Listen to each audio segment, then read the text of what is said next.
Thank you, Craig, so much for the beautiful readings tonight. I'm so grateful to Christian Science for how it's changed the way I think and the way I see things.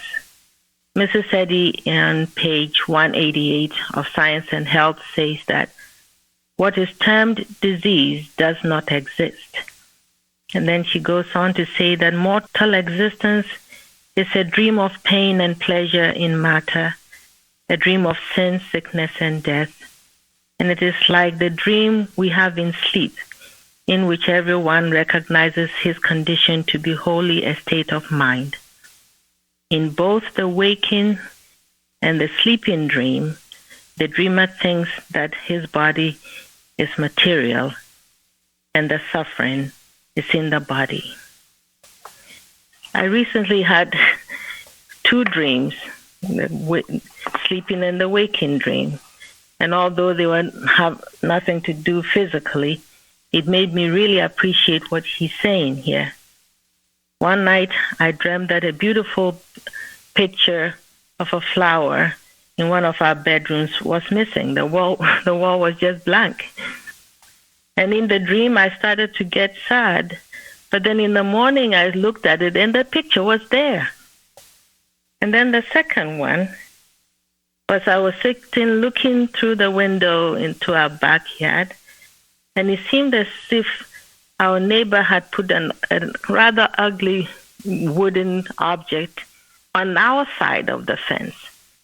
And so my thought was, okay, when I get ready here, I'll go and talk to them about it.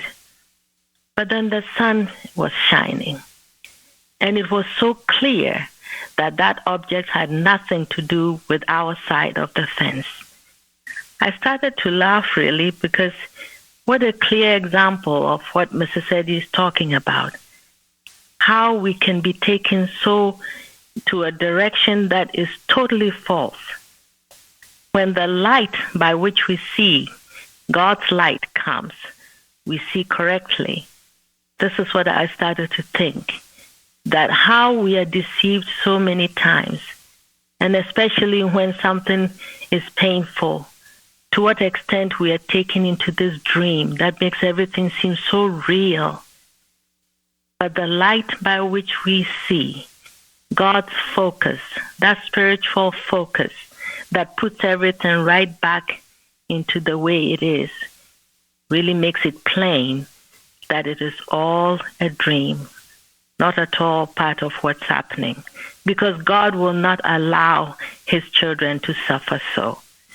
So I just wanted to share that tonight, because those 2 dreams, waking and the sleeping dream, made it so clear to me, once again, how so falsely we are misled by those suggestions that come, either what we hear in it or by the wrong ways in which we see things.